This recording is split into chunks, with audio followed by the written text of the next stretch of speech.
Aujourd'hui, je voulais parler brièvement des diffuseurs linéaires.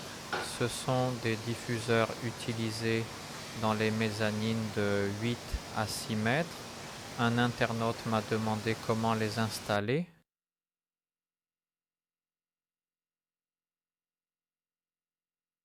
Si nous avons un très grand, je vais dessiner la section. Si nous avons un très grand, voilà, un salon de 8 mètres. Ici, disons, nous avons nos fenêtres quelque part ici, ou même une fenêtre à 8 mètres, et façons cela. Nous avons, disons, 8 mètres de hauteur. On rencontre des mezzanines de cette hauteur. Alors nous devons y amener de l'air de quelque manière. Eh bien, quand la fenêtre est aussi haute, cela pose un petit problème. Nous devons livrer cela d'une manière ou d'une autre. Ici, j'ai 8 mètres. Nous avons quelque chose d'aussi grand. Une grande pièce avec un plafond typique, peut-être orné ou avec des poutres, comme souvent dans ce genre de lieu, et très souvent nous ne pouvons rien faire au-dessus. Ce que nous pouvons faire, c'est utiliser un diffuseur linéaire. Qui va souffler l'air du chambre directement vers cette fenêtre, car à 8 mètres, nous pourrions rencontrer un problème, même si nous avons ici un chauffage au sol. Avec le chauffage au sol, il arrive parfois que de la vapeur apparaisse sur la fenêtre, surtout pendant les grands froids, et il faut bien ventiler pour éviter que cela ne se produise. Si nous avions d'ici un radiateur au sol qui distribuerait l'air, nous pourrions placer le diffuseur n'importe où et cela fonctionnerait bien et rien n'apparaîtrait sur la fenêtre. Mais dans ce cas, nous devons former le filet d'air de telle manière qu'il aille, disons, vers la fenêtre. Passons à nos diffuseurs linéaires. Ce sont nos diffuseurs linéaires. Je vais même vous expliquer comment en fabriquer un soi-même. On peut orienter le flux d'air. Regardez. Comment j'appelle ça? Certains pays ont fait leur fortune avec. C'est de la conception par imitation. Prenons ce diffuseur le plus répandu car le moins cher, mais comme je dis, le moins cher ne signifie pas forcément horrible, ce sont ses caractéristiques, c'est son aspect. Maintenant, mesurons le diamètre de son ouverture.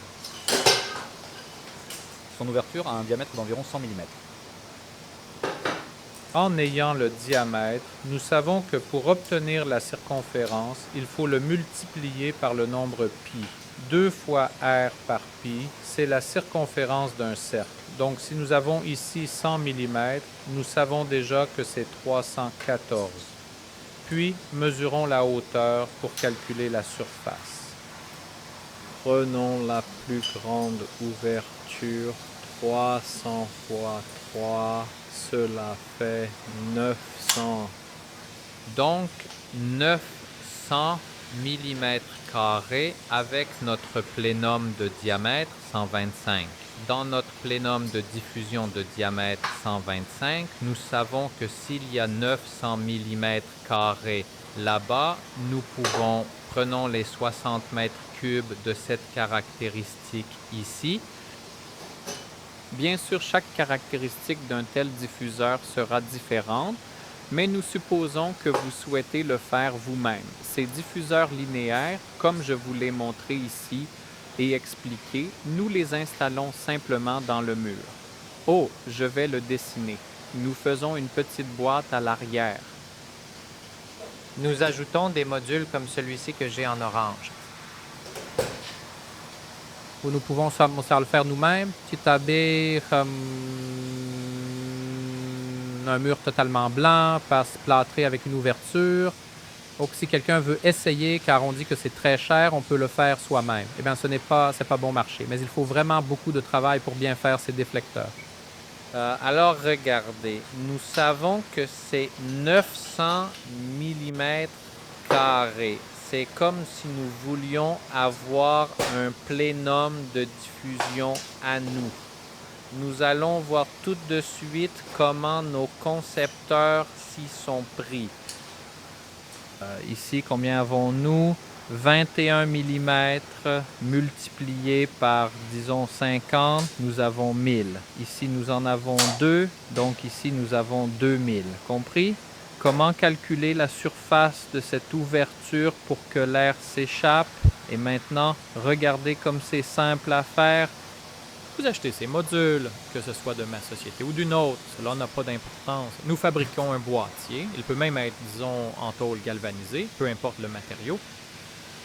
À l'avant, Becca, nous découpons, disons, une ouverture dans une tôle en acier inoxydable. Nous appliquons ensuite des plaques de plâtre pour que cela ait l'air lisse dans le mur. Vous pouvez en acheter un joli linéaire en acier inoxydable. Celui-ci en particulier n'est pas fait de manière à pouvoir être monté par le haut.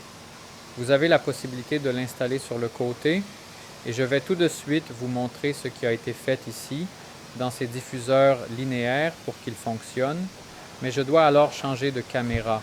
Regardez, chaque diffuseur linéaire a ici un régulateur de débit. Vous voyez, nous pouvons régler le débit avec une sorte de collier. C'est connu de ce côté, c'est plus difficile à régler, car cela se règle de l'avant. Regardez, je peux ajuster le débit, je peux le fermer complètement, ou disons l'ouvrir à 30%. Il faut toujours laisser plutôt une plus grande ouverture, parce que si c'est trop petit, il peut y avoir du bruit. Vous voyez? Quelque chose comme ça. C'est pour réguler le débit. C'est ce dont je vous ai parlé à propos de nos registres que l'on utilise dans le diffuseur.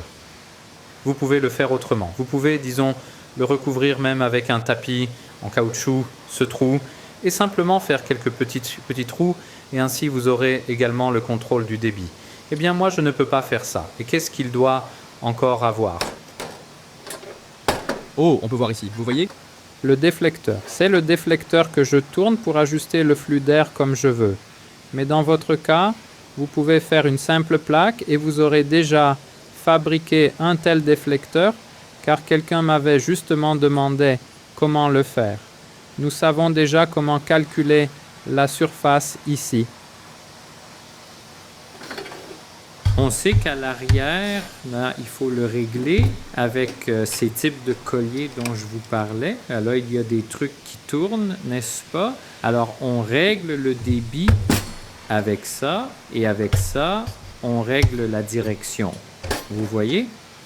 Vous pouvez faire quelque chose comme ça vous-même dans une plaque de placo-plâtre avec une boîte spéciale, et nous pouvons changer l'orientation. Je vais essayer de vous le dessiner. Dessinez simplement comment faire quelque chose comme ça. Maintenant, je vais vous montrer à peu près comment le faire à partir d'une coupe, comme si on voulait le faire comme ça. Regardez, vous achetez ces modules. Ce n'est pas cher du tout. Je vous dessine la section comme si on coupait ici. Ici, nous avons nos modules. Oui, quelque chose comme ça. Bien sûr, là, il n'y a rien. Là, il ne doit pas être, d'accord. Nous faisons une petite boîte comme ça. Nous faisons quelque chose comme ça. Ici, nous faisons notre trou. Il faut que l'ouverture soit courbée, qu'elle va s'approcher car c'est un flux. Et alors, nous ajoutons le déflecteur car regardez, l'air se diffuse ici. Si nous voulons le diriger vers le bas, que faisons-nous? Il suffit de bouger le déflecteur. Ici, il peut même dépasser un peu. Cela fera que ce flux d'air ira ici, c'est-à-dire qu'il ira à l'endroit dont je vous ai parlé. Regardez à quel point c'est simple. Vous pouvez le faire, vous savez, avec de la tôle en acier inoxydable. Ici, nous entourons, disons, avec une plaque de placo-plâtre de manière à ce que vous ayez juste ce petit trou. Si vous n'êtes pas capable de faire quelque chose comme ça, eh bien, malheureusement, il faudra débourser 500 à 600 zloty pour acheter quelque chose de prêt à l'emploi. Il y a plusieurs années, à une époque où le niveau de vie n'était pas aussi élevé, toutes les entreprises de ventilation, quand elles n'avaient pas de travail dans la construction, elles faisaient tout elles-mêmes, tous ces ventilateurs, diffuseurs, tous ces conduits, ou ces boîtes, ces plénums, on les faisait soi-même. Maintenant, nous avons seulement des entreprises d'installation, mais c'est en fait très facile à faire. Ici, nous ajoutons le déflecteur et nous pouvons diriger l'air là où nous le voulons. Vous pouvez faire ça en bricolant chez... Vous savez à peu près comment calculer la surface de notre ouverture et à quoi cela doit correspondre pour concevoir quelque chose comme ça. Ce que je vous ai dit est très simple. Là, il y a probablement 100 ou 200 pages de recherche, d'essais, et on ne sait pas vraiment à quoi cela sert. Je me suis souvent demandé pourquoi cette documentation est là, alors qu'on pourrait présenter de manière simple en quelques minutes comment fabriquer un tel diffuseur, comment diriger le déflecteur pour que l'air aille directement vers la fenêtre, comment calculer tout cela de la manière la plus simple. Comme je l'ai dit, c'est de la conception par imitation. Je pense que tout le monde peut se débrouiller avec un tel diffuseur linéaire dans le salon. Si quelqu'un ne peut pas le faire, ils sont disponibles non seulement chez moi, mais aussi partout sur Internet. Les diffuseurs que nous fabriquons permettent de diriger le flou dans toutes les directions, vers le haut, vers le bas, de manière sur le côté et ainsi de suite. Mais pour votre application, il suffit de régler le déflecteur une fois